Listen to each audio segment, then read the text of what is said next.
आदाब, good morning, अस्सलाम वालेकुम। आप सबको हमारी तरफ से हो।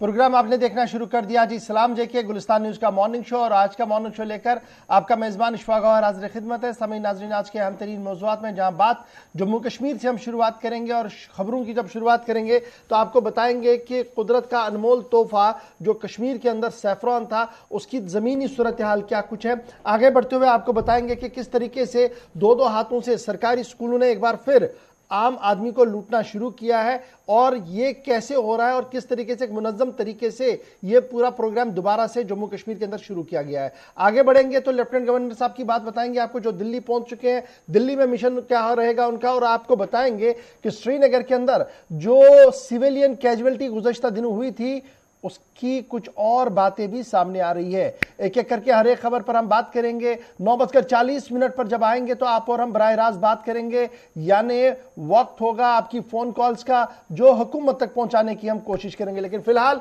सबसे पहले आपको बताते हैं कि माजी के अंदर क्या कुछ रहा है, यानी बात करेंगे हिस्ट्री की, और हिस्ट्री ऑफ द डे लेकर हाजिर है आपके सामने आसिफ रशीद। जी आसिफ, बहुत बहुत शुक्रिया, खुशामदीद कहते हैं आप सभी को। प्रोग्राम आप सलाम जेके देख रहे हैं दिल्ली के स्टूडियो से बराह रास्त, और प्रोग्राम का आगाज करेंगे सबसे पहले नजर हिस्ट्री ऑफ द डे पर। और आज का दिन क्यों अहम है, जरा ये आपको बताते हैं और नजर दौड़ाते हैं। जरा प्ले कर दीजिएगा हिस्ट्री ऑफ द डे में आज खास क्या कुछ है। सबसे पहले इसी से प्रोग्राम का आगाज करेंगे।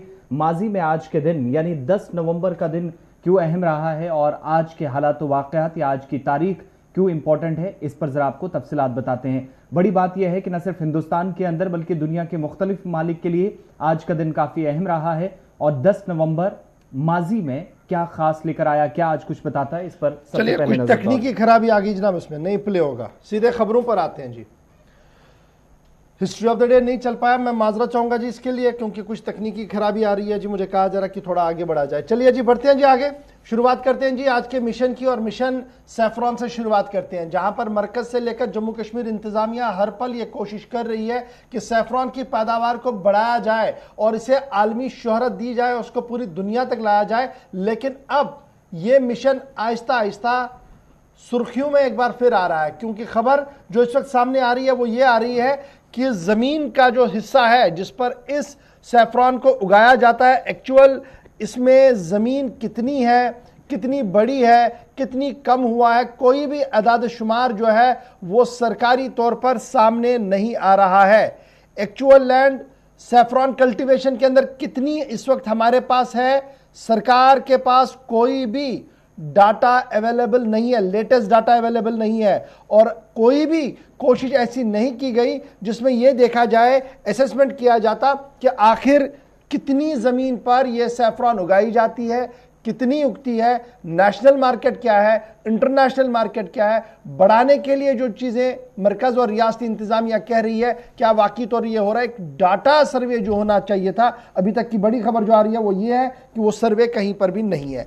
और जो सर्वे हाथ लगा है वो आया है जी साल 2010 का, और साल 2010 के अंदर जो खबर सामने आई है कि सैफरॉन मिशन को जब हाथ में लिया गया था तो हमारे पास जो अंडर सैफरॉन कवर जो था वो जमीन थी कोई 5100 हेक्टेयर की, 5100 हेक्टेयर जमीन थी।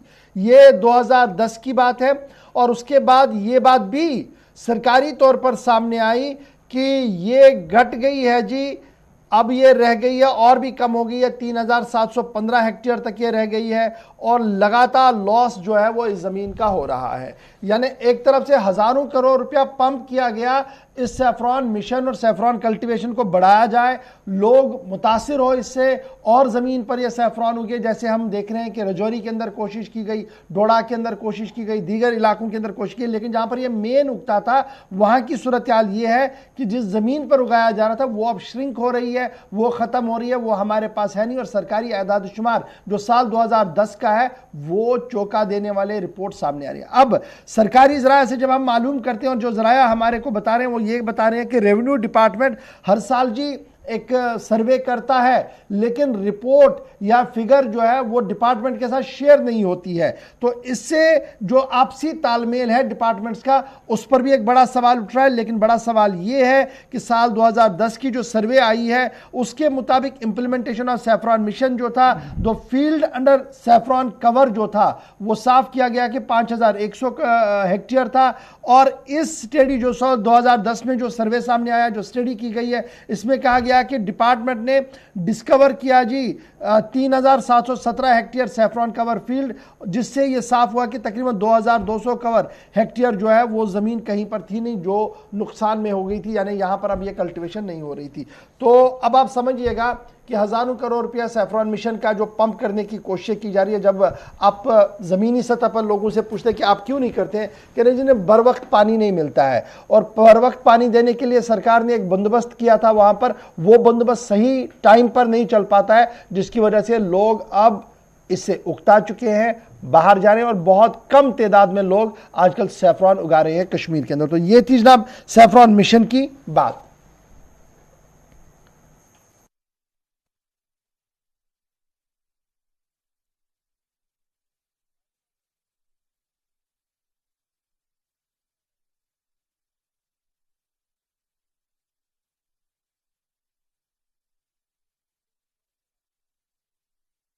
बढ़ते हैं जी आगे, जरा दूसरी खबर की ओर आते हैं। बड़ी इंपॉर्टेंट बात है, और ये खबर अब जरा तालीम के हवाले से आपको बताते चले, और जम्मू कश्मीर के अंदर एजुकेशन निज़ाम को किस तरीके का चल रहा है। और आपको याद होगा कि गुज़श्ता दिनों हमने एक बात बताई थी, और उस बात में हमने आपको ये बताया था कि एक टेक्स्ट बुक माफिया है जी, जो बाहर से श्रीनगर या जम्मू की ओर आता है, और किस तरीके से जो किताब 50 या 60 रुपए में होनी चाहिए थी वो 150 तक कैसे जाती है रिप्रिंटिंग करके, और इस तरीके से लूटा जाता है। लेकिन अब जो खबर आपके सामने रखने जा रही है ये बड़ी अहम है, क्योंकि नया तालीमी साल सूबा कश्मीर के अंदर शुरू होने जा रहा है, और अक्सर स्कूलों की तरफ से रिजल्ट्स आ गए हैं, और रिजल्ट्स के बाद अब हमने बच्चों को नए क्लासेस में लेना है, और नए क्लास में जाने के साथ साथ वालिदैन इस तैयारी में भी है कि अब मार्च के बाद स्कूल भी खुलेंगे, आहिस्ता आहिस्ता करके बच्चे स्कूल जाएंगे और किताबें लेने का सिलसिला शुरू हो गया। लेकिन अब जो खबर सामने आ रही है वो ये आ रही है कि एक बार फिर जो फीस फिक्सेशन कमेटी की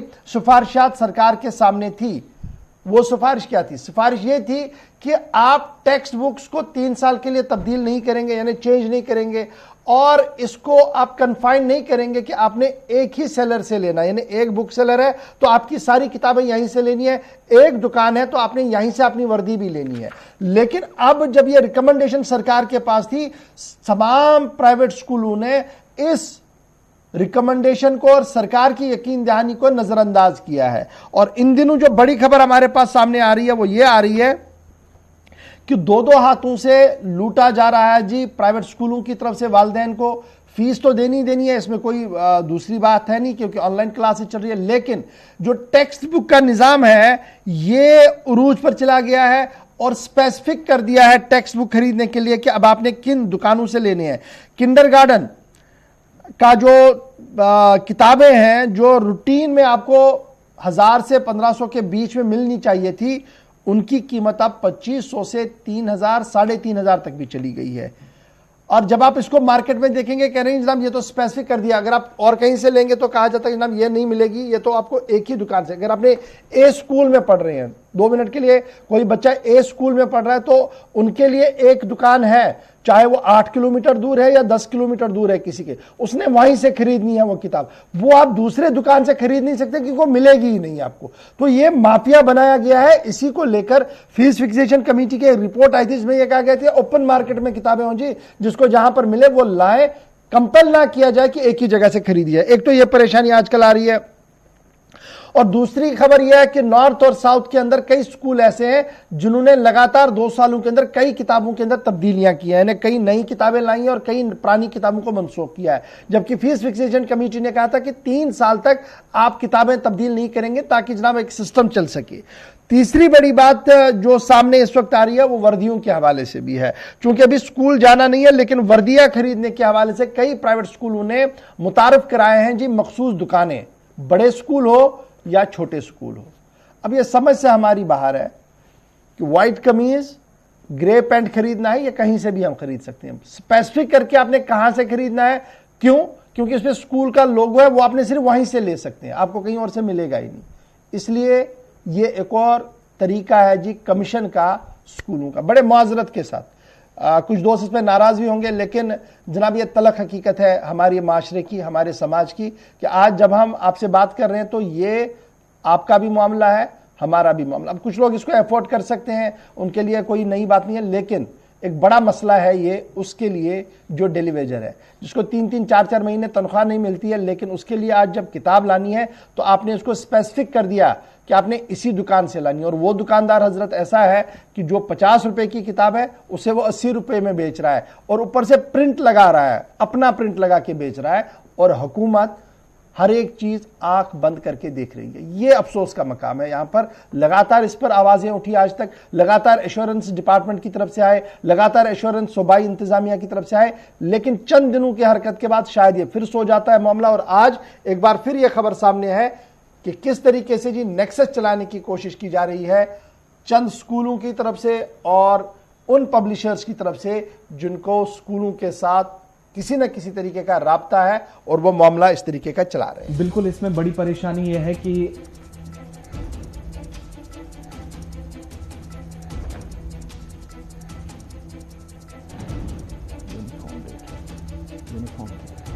और इस बीच बड़ी बात आपको बताएं कि आज के वक्त में जो ओपन मार्केट में किताबें बहुत कम रेट्स पर मिल सकती हैं, बल्कि बाकायदा जो हम देखते हैं रेट्स किंडरगार्टन से लेकर बाकी स्कूलों तक, जिनमें प्राइवेट स्कूलों का सबसे ज्यादा जिक्र है, तो वहां पर आज भी महंगे दामों पर किताबें या वर्दी का या यूनिफॉर्म जिसे आप कहते हैं उसका मिलना परेशानी का सबब है। हालांकि जो कमेटी है उसने जो पिछले साल नोटिस जारी किया था इन स्कूलों को, उसमें साफ तौर पर यह भी कहा गया था कि वो पेरेंट्स को इस बात पर मजबूर नहीं कर सकते कि वो निजी तालीमी इदारों के अंदर जिनके बच्चे पढ़ते हैं वो जाकर जो पर्टिकुलर शॉप्स हैं या अहाते के अंदर इन स्कूलों के साथ जुड़े हुए हैं या किसी तरह का राब्ता स्कूल इंतजामिया का या इन दुकानदारों का है, उन्हीं से जाकर वो खरीदेंगे, इसके लिए उन्हें फोर्स ना किया जाए। इसके बावजूद भी आज के वक्त में भी जो इजाफी बोझ है वो वालिदैन पर डाला गया और शिकायत इसलिए मौसूल काफी ज्यादा हो रही हैं। और कमेटी के दायरा इख्तियार में इशफाक ये भी है कि वो सरकार को जो है वो नोटिफिकेशन जो जारी किया था उसके जरिए सरकार को जरूर बात कह सकती है कि इसमें तब्दीली लाने की कहां जरूरत है, लेकिन फिलहाल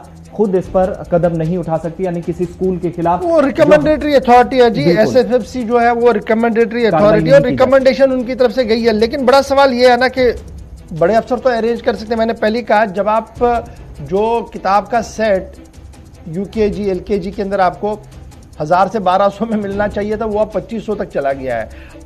और इसमें मैंने लास्ट टाइम एक सर्वे के जरिए से हमने ये बात कही थी कि पब्लिशर जो बाहर के हैं उनका एक नेक्सस है, वो नेक्सस बड़े उरूज पर है यहाँ पर, क्योंकि हजारों करोड़ रुपए का गेम है। और फिर प्राइवेट स्कूल अब 100% जो है वो अपने निजाम के तहत चलना चाहते हैं, और यही वजह है कि सरकार की जो खामोशी यहाँ पर है उसका फायदा सभी स्कूल जो है वो उठा रहे। बढ़ते हैं जी आगे, बात जरा लेफ्टिनेंट गवर्नर साहब की करते हैं, क्योंकि एलजी का मिशन दिल्ली शुरू हो गया है। कल क्या कुछ हुआ वो भी आपको बताएंगे, लेकिन आज लेफ्टिनेंट गवर्नर साहब दिल्ली के अंदर है, और खबर यह है कि मिशन कश्मीर के तहत आज लेफ्टिनेंट गवर्नर जो है वजीर दाखिला और वजारत दाखिला के अंदर कई अहम मीटिंगों के अंदर शिरकत करने जा रहे हैं। दिल्ली के अंदर जहां पर दाखिला वजीर से मुलाकात कर सकते हैं लेफ्टिनेंट गवर्नर जम्मू कश्मीर मनोज सिन्हा, और मिशन जम्मू कश्मीर के हवाले से जब बात हो रही है तो इस बीच आपको बताएं कि दिल्ली के अंदर अब इसका नई तरीके से आगाज होने जा रहा है, जहां पर दाखिला वजीर से मुलाकात मुतवक्के है, दीगर कुछ प्रोग्राम्स भी हैं, और लेफ्टिनेंट गवर्नर इसके लिए नई दिल्ली रवाना हो चुके हैं। सलामती सूरत हाल पर जहां कल मीटिंग हुई है वो तफसीलात थोड़ी देर में आपके सामने रखेंगे। उस मुलाकात के तकरीबन 12-15 घंटों के बाद ही लेफ्टिनेंट गवर्नर दिल्ली रिपोर्ट भी बताया जा रहा कि पेश करेंगे। वो लेफ्टिनेंट गवर्नर जो कल सारी सूरत हाल डिस्कस हुई है, मुख्तलिफ एजेंसियों के अफसरान ने उन्हें ब्रीफ किया है, जो अभी की सलामती सूरत हाल जम्मू कश्मीर की है उस पर न सिर्फ मीटिंग बल्कि जम्मू के अंदर सिविल सेक्रेटरीट में हुई है, बल्कि वहां से जो ताज़ा तरीन तफसीलात इकट्ठी की गई हैं लेफ्टिनेंट गवर्नर की तरफ से, वो शहरी हलाकतों का सिलसिला हो, उसके बाद की सलामती सूरत हाल हो या दीगर मामलात, उस हवाले से लेफ्टिनेंट गवर्नर वजीर दाखिला से भी मुलाकात कर सकते हैं। इसमें एक और अहम चीज आपको बताते चलें कि मिशन जम्मू कश्मीर जब दिल्ली के अंदर शुरू होगा तो वजारत दाखिला के अफसरान भी उनसे मुलाकात कर सकते हैं, इस तरह की खबरें हैं। बाकी कुछ प्रोग्राम लेफ्टिनेंट गवर्नर के जो जाती प्रोग्राम्स हैं उनमें भी वो शिरकत करेंगे, लेकिन सूरत हाल को बेहतर करने के लिए लेफ्टिनेंट गवर्नर इंतजामिया ने क्या इकदाम किए हैं, सिविल और पुलिस इंतजामिया का जो कोऑर्डिनेशन है, तालमेल कैसा रहा है, उस पर एक ब्रीफ रिपोर्ट ज़राए के मुताबिक उनने तैयार कर ली है, जो वजारत दाखिला को अब सौंप दी जाएगी उनकी तरफ से। और अब दिल्ली आने का मकसद उनका इस मीटिंग का भी है, बाकी मामला भी होंगे। लेकिन जब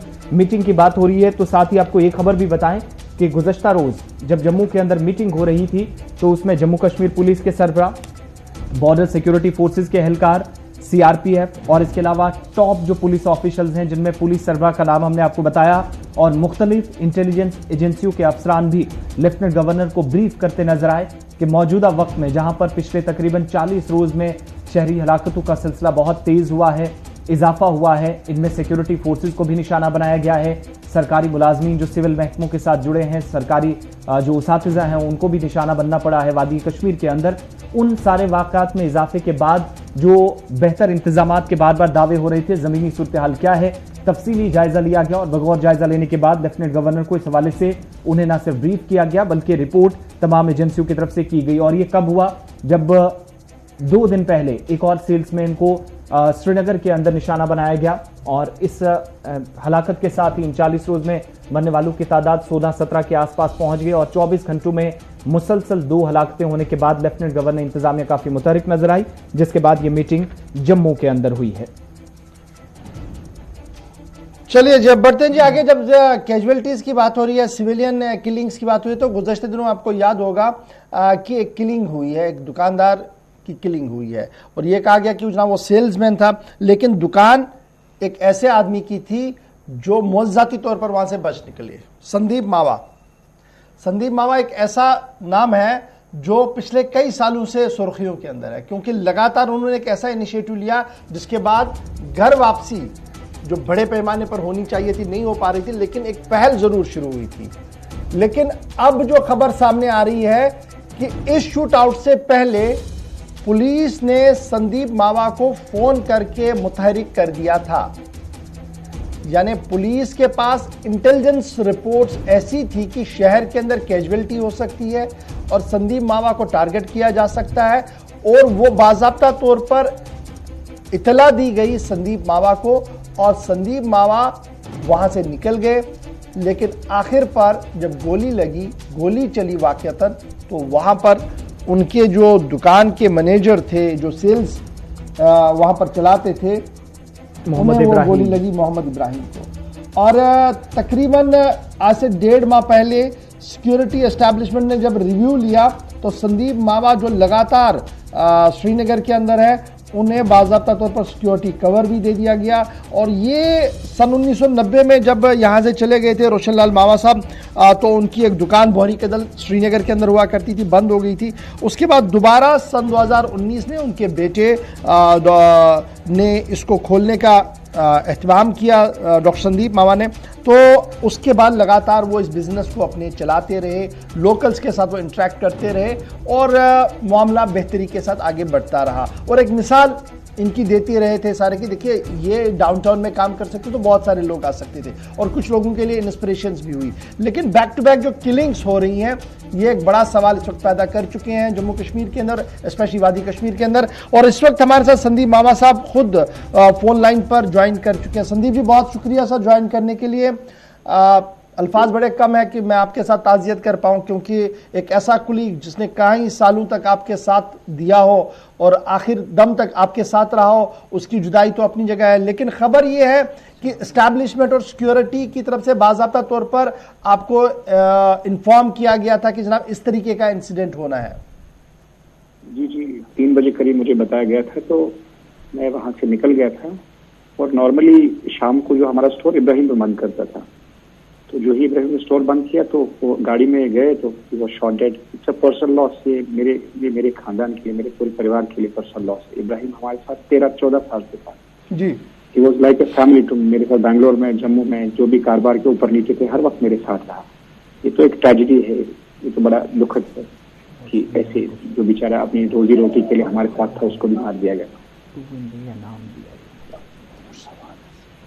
मामा साहब एक चीज़ और भी बताइएगा, सिक्योरिटी आपके पास क्या पहले से थी? जो पुलिस कंफर्म कर रही है ये खबर किस हद तक सही है और इन सब के बीच में ये वाक़या पेश आया और इसके बाद भी चूंकि जब आप कह रहे हैं कि आपको क्या ये फ़ोन कॉल रिसीव हुई जब ये सारी जानकारी दी गई, आगाह किया गया आपको पहले से? जी जी जी, सिक्योरिटी मेरे पास पहले से थी। मुझे सिर्फ इनपुट दिया गया था कि शायद आज यहाँ से मूवमेंट है और इनपुट है, कोई अटैक हो सकता है, तो इसलिए प्रिकॉशनरी मेजर मुझे इनपुट आते रहते थे बीच बीच में, तो इसलिए मैंने प्रिकॉशन लिया। तो ये सब जो वाकया जिस वक्त पेश आया, आप कह रहे हैं ऑलरेडी आगाह किया गया, इस सब के बाद आप कारोबार में ही उस वक्त बिजी थी, दुकान पर थे, आसपास कहीं इब्राहिम साहब थे जब उन्हें निशाना बनाया गया, टारगेट जब हुए? तो क्या आप फिर से सवाल रिपीट करेंगे? मुझे आवाज क्लियर नहीं आ रही। इब्राहिम साहब आपके साथ ही उस वक्त थे, दुकान पर ही आसपास थे जब आपको अलर्ट रहने को या आगाह किया गया था? उसके बाद किसी तरह के मेजर आपने लिया था उस टाइम, या एग्जैक्टली दुकान के अंदर ही टारगेट किया गया उन्हें? नहीं, उनको जो ही वो मेरी गाड़ी में गए, मेरी एक और गाड़ी थी वहाँ, वो गाड़ी में गए, they presume that it is me, basically ये मिस्टेकन आइडेंटिटी हो गई वहाँ जी। इब्राहिम साहब मेरी गाड़ी में गए तो they thought that I have entered the car, उनको विदाउट आइडेंटिफाइंग उनको ही वाज शॉट बुलेट्स।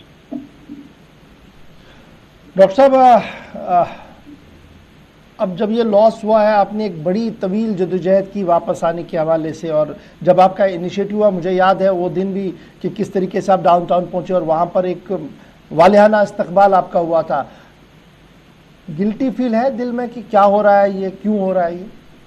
ये गिल्टी तो ये है कि इब्राहिम मेरी वजह से मारा गया, बस ये गिल्ट सबसे बड़ी गिल्ट है। बाकी चीजें तो सेटल डाउन हो ही जाएंगी, आज नहीं कल तो कश्मीर में पीस आएगा ही आएगा, और हम लोग भी लगे हैं कि कश्मीर में पीस हो, प्रॉस्पेरिटी हो, इंडस्ट्रियलाइज हो, तरक्की हो, एम्प्लॉयमेंट जनरेट हो। ये जो वबा है इससे बाहर निकले तो कोशिश है ही है, बट ये पर्सनल लॉस लगता है मुझे। आई फील द गिल्ट कि इब्राहिम साहब जो है मेरी वजह से मारे गए, मिस्टेक लाइन की वजह से मारे गए। संदीप जी, स्टिल आप श्रीनगर के अंदर ही हैं या अभी जम्मू के अंदर है? क्या बिजनेस का प्रोसेस रहेगा? आप अभी अभी तो सेकंड फेज है बिजनेस, अभी देख नहीं रहे। अभी तो मेन है कि कैसे हालात ठीक हो। अभी मैं श्रीनगर में हूँ, वी आर वर्किंग कि कैसे लोगों को समझ आए कि ये वबा कैसे खत्म करना है। So we are here taking precaution for Srinagar.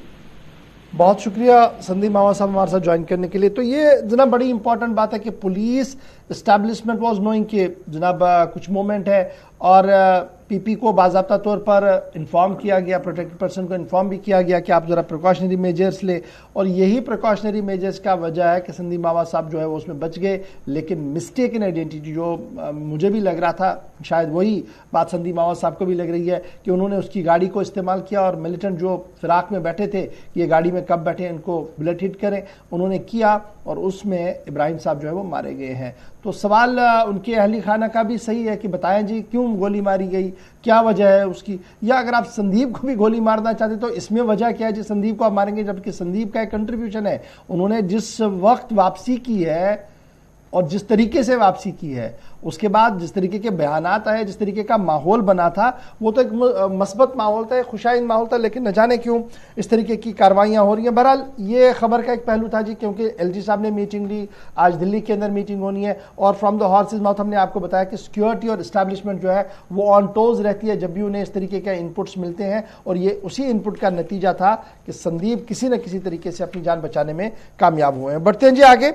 अब जरा बात करते हैं वजारत दाखिला के हवाले से भी एक और बड़ी खबर की। जी बिल्कुल, वजारत दाखिला के हवाले से बात करते हैं, चूंकि जम्मू कश्मीर की जो मौजूदा सूरत हाल है इस पर अब डिस्कस होने जा रहा है। जहां कल के प्रोग्राम में हमने आपको बताया था कि लखनऊ के अंदर एक कॉन्फ्रेंस होने जा रही है, आज से इसकी शुरुआत है, और डीजीपीज आईजीपीज की कॉन्फ्रेंस होगी। लेकिन इससे पहले भी जम्मू कश्मीर के हवाले से और जम्मू कश्मीर के अंदर ही मीटिंग्स हुई थी, और उन सब के बीच में पुलिस सरबराह हो, आईजीपीज हो, जम्मू कश्मीर की सिविल इंतजामिया हो, यहां तक कि वज़ीर आज़म ने खुद मुदाखलत की थी जम्मू कश्मीर की मौजूदा जो सूरत हाल थी। बड़ी बात यह कि जो पिछले साल मीटिंग हुई थी उसमें वज़ीर आज़म की तरफ से कुछ हिदायत दी गई थी सलामती सूरत हाल को बेहतर बनाने के लिए, और उस पर मरकज अब संजीदा एक बार फिर नजर आ रहा, और इस बार मरकजी वजारत दाखिला की तरफ से जो कार्रवाई की रिपोर्ट है वो जम्मू कश्मीर इंतजामिया से सिर्फ 10 दिनों के अंदर मांगी गई है। किसकी रिपोर्ट? वो जो मीटिंग डीजीपीज आईजीपीज की कॉन्फ्रेंस हुई थी उसमें वज़ीर आज़म की भी कुछ हिदायत थी, दहशतगर्दी का नेटवर्क तोड़ना हो, इंतहा पसंदी या जो कैदी हैं इस वक्त मुख्तलिफ जेलों में उनका मामला हो, और दीगर मामलात, उन सभी इश्यूज पर बात हुई थी पिछले साल कॉन्फ्रेंस में। और तब से लेकर अब तक जम्मू कश्मीर पुलिस इंतजामिया या सिविल इंतजामिया ने उस पर जो वहां पर पॉइंट्स डिस्कस हुए थे, उस पर मीटिंग के दौरान जो बातें सामने आई थी वज़ीर आज़म की हिदायत थी, वज़ारत दाखिला की हिदायत थी और वो तमाम चीज़ें, चूंकि इनमें रोहिंग्या का भी बड़ा इंपॉर्टेंट केस था जिसके बाद काफ़ी ज़्यादा पेशरफ्त मार्च के महीने तक हुई। उस कॉन्फ्रेंस के बाद अब तक आज जब लखनऊ के अंदर कॉन्फ्रेंस होने जा रही है जिसमें जम्मू कश्मीर पर भी कल हमने आपको बताया था कि बात होगी, इस एक साल के अरसे के दौरान क्या बात हुई है और जम्मू कश्मीर सरकार ने या पुलिस इंतजामिया ने बिलखुसूस क्या कार्रवाई की है, वो रिपोर्ट अब 10 दिनों के अंदर तलब कर ली गई है वज़ारत दाखिला से। वज़ारत दाखिला ने जम्मू कश्मीर इंतजामिया से मांग किया क्योंकि लखनऊ के अंदर नवंबर का महीना था, साल 2020-21 की कॉन्फ्रेंस हो रही थी। उस कॉन्फ्रेंस के अंदर वजीर आजम और वजीर दाखिला ने कुछ बातें कही थी और कहा था कि इन मामलों को संजीदगी के साथ लिया जाए। उसमें एक्शन कितना हुआ है, वो एक्शन टेकन रिपोर्ट अब मरकजी वज़ारत दाखिला ने 10 दिनों के अंदर अंदर जम्मू कश्मीर से मांगा है और यह भी कहा है कि टेरर नेटवर्क, एक्सट्रीमिज्म का मामला, प्रिजनर जो है रोहिंग्यास जो थे, इनके मामले पर कि जो बातें उस वक्त कही गई थी कि किस तरीके से काम करना है और क्या कुछ करना है, उस पर कितना काम हुआ। अब क्या कुछ कहा गया था, ये बड़ा इंपॉर्टेंट है क्योंकि जब नवंबर के महीने में लास्ट ईयर ये कॉन्फ्रेंस हुई थी तो मरकजी वज़ारत दाखिला के सामने जो बात रखी गई थी, उस वक्त कौमी सलामती के मशीर अजीत डोभाल साहब उसमें मीटिंग के अंदर मौजूद थे, वजीर आज़म मौजूद थे, अमित शाह मौजूद थे। तो कहा गया था कि टेरर नेटवर्क फाइनेंसिंग पर सबसे पहली नजर रखी जाए कि फाइनेंसिंग ना हो पाए, इस पर रिपोर्ट तलब की गई है। डिरेडिकलाइजेशन, ये बड़ा इंपॉर्टेंट था कि जो एक्सट्रीम ओपिनियन रखते हैं, जो एक इंतहा पसंदी की सोच रखते हैं और जेलों के अंदर है, उन्हें किस तरीके से कौमी दायरे में लाया जाए, किन लोगों से उनकी मुलाकातें करवाई जाए, कैसे वो हो सकता है, वो कितना काम हुआ है, कितना नहीं हुआ है, इस पर भी रिपोर्ट जो है वो तलब की गई है। तीसरी बड़ी बात जो इन्हीं जेल खानों के हवाले से है वो ये भी है कि नए मॉडल के तहत पर जो मॉडल प्रिजन मैनुअल 2016 है, उसके तहत जो इंप्लीमेंटेशंस अडॉप्ट करनी थी, करेक्ट अप्रोच जो अडॉप्ट करना था बिहेवियर को लेकर, दीगर चीजों को लेकर, उसमें कितना काम हुआ है और मॉनिटरिंग और स्टडी जो कैदियों की थी वो कितनी हो पा रही है, टेक्नोलॉजी का कितना यूज हो पा रहा है, वहां पर भी रिपोर्ट जो है तलब की गई है। वजारत दाखिला ने जो बॉर्डर पुलिस स्टेशन है बीपीएस, शायद ये अभी हमारे पास खुले भी नहीं होंगे, लेकिन इंफ्रास्ट्रक्चर डेवलप करने को कहा गया था कि बॉर्डर पुलिस स्टेशन का कयाम अमल में लाया जाए और बॉर्डर एरिया डेवलपमेंट प्रोग्राम के तहत जो एसएचओ वहां पर तैनात किए जाए। एक तो इंफ्रास्ट्रक्चर कहां पर खड़ा करना था, बॉर्डर्स के पास, वहां पर क्या बनाना था जी, बॉर्डर पुलिस स्टेशन, और यह बनाना था बीएडीपी के बजट से। और वहां पर जिन्हें आप तैनात करते as a SHO, station house officer के, उन्हें फिक्चर टेन्योर जो था तकरीबन 2 साल के लिए वहां पर तैनात करना था। इस हवाले से कितना काम हुआ है, कितना नहीं हुआ, इस पर भी वजाहत जो है वो मरकजी वजारत दाखिला की तरफ से तलब की गई है। तो इस तरीके से एक लंबी फहरिस्त है जो मरकजी वजारत दाखिला ने मांगी है जम्मू कश्मीर इंतजामिया से, और 10 दिन के अंदर अंदर जो कहा गया है कि यह सारी रिपोर्ट जो है मरकजी वजारत दाखिला को सौंपी जाए। चलिए बढ़ते हैं आगे। अब बात जरा वबाई सूरत हाल की यानी कोविड-19 की भी आपको बताते हैं और उसके बाद मजीद सिक्योरिटी के हवाले से बात करेंगे। कुछ और इकदाम उठाए गए हैं, लेकिन उससे पहले बताएं कि एक बार फिर थोड़ा सा वक्त खराब आ रहा है, और खराब वक्त इसलिए हम कह रहे हैं चूंकि मुसलसल जो अमवात का सिलसिला था वो दोबारा शुरू हो गया है। दूसरे दिन भी कोरोना ने 2 लोगों की जान ली। 9 रोज के दौरान 13 लोगों की मौत कोविड-19 से हो चुकी है, जो सिलसिला बहुत हद तक यूनियन टेरिटरी के अंदर थम चुका था। 138 कोविड-19 के नए पॉजिटिव केसेस आए हैं और इसमें बहुत बड़ी तादाद कश्मीर से। श्रीनगर जिला फिर से नंबर 1 पर है, ये बात याद रखिएगा, जहां ऑलरेडी इंतजामिया की तरफ से 1 दर्जन से जायद मकामात को जिन्हें सेंसिटिव न सिर्फ करार दिया गया था बल्कि बंदिशें भी बहुत सारी एरियाज के अंदर आयद कर दी। 9 दिनों के अंदर 13 हलाकतें हुई हैं और इन 9 दिनों के पीछे अगर आप देखेंगे 2 हफ्तों के दौरान सिर्फ 4 से 5 लोगों की मौत हुई थी और उससे पिछले 2 हफ्तों में कोई भी कोविड-19 से डेथ नहीं हुई है। लेकिन अचानक से ये सिलसिला जब तेज हुआ है तो सिर्फ ये जम्मू कश्मीर की बात नहीं, लद्दाख के अंदर भी लेह जिला सरे फहरिस्त है, जहां पर कोविड-19 से आज कोई मौत तो नहीं हुई है, लेकिन यूनियन टेरिटरी लद्दाख से मजीद 11 पॉजिटिव केसेस रिपोर्ट हुए हैं और इन 138 में 106 पॉजिटिव केसेस कश्मीर सूबे से सामने आए हैं, जहां पर श्रीनगर जिला सबसे ऊपर है। इसके अलावा जम्मू के अंदर जहां पर अब तक 1,24,480 कोविड के पॉजिटिव केसेस जो अब तक आ चुके हैं जब से वबा शुरू हुई है, 1,22,150 के करीब लोग जो अब तक पॉजिटिव थे लेकिन शिफायाब हो चुके हैं। ये थोड़ी सी अच्छी खबर यूनियन टेरिटरी की।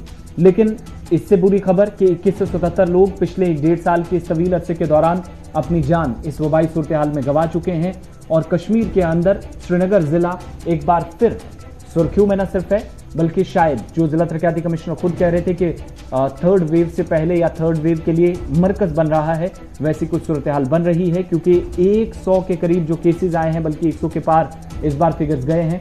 59 इनमें श्रीनगर जिले से और 60% के करीब केसेस आना ये एक अलार्मिंग सिचुएशन ऑलरेडी है। 14 बारामूला, 16 बडगाम से, 6 कुपवारा से, 2 बांडीपुरा से, 9 गांदरबल से। इसी तरीके से कश्मीर सूबे के अंदर ये तादाद जो 3.5 लाख के करीब अब तक यूनियन टेरिटरी के अंदर पहुंच चुकी है, कश्मीर में 2,08,000 के पार ये तादाद पहुंच चुकी है। रिकवरीज भी जरूर 2,05,000 तक हैं, लेकिन अमवात जो अब तक हुई हैं वो कुल मिलाकर 2268 हुई हैं। तो इस तरीके से ये तादाद 4,500 तक पहुंच जाती है दोनों सूबों के अंदर। इन सब में आपको बताएं कि गुज़श्ता 24 घंटों के दौरान 138 अफराद जो कोरोना पॉजिटिव पाए गए हैं, 104 मकामी सतह पर जो राब्ते में आने से मुतासिर हुए हैं, जो हेल्थ डिपार्टमेंट का बुलेटिन है उसके मुताबिक, और कश्मीर में मुस्बत करार दिए गए जो 106 केसेज हैं। ये पॉजिटिविटी रेशो जो है श्रीनगर में 60% के करीब रिपोर्ट केसेस जो हैं वो रिपोर्ट हुए हैं। लेकिन इससे भी अगर कोई खतरनाक बात है तो वो ये कि पिछले 4 हफ्तों के दौरान बिल्कुल जो डेथ फिगर था बहुत परसेंटेज कम थी, एक बार फिर बढ़ती जा रही है और 9 दिनों में 13 लोगों ने अपनी जान कोविड-19 से गंवा दी है। चलिए जी, छोटे से ब्रेक के लिए यहाँ पर रुक रहे हैं। ब्रेक के बाद आएंगे तो आपको बताएंगे कि सिक्योरिटी हिसार मजीद सख्त कर दिया गया, कुछ लोगों की गिरफ्तारियां हुई हैं और उसके बाद मजीद कुछ खबरें आपको बताएंगे जम्मू कश्मीर के हवाले से। और फिर दिल्ली के अंदर भी आज एक अहम इजलास होने जा रहा है, उस इजलास के हवाले से क्या कुछ चल रहा है दिल्ली और इस्लामाबाद के बीच में, उस पर गुफ्तगू करेंगे, लेकिन छोटे से ब्रेक के फौरन बाद।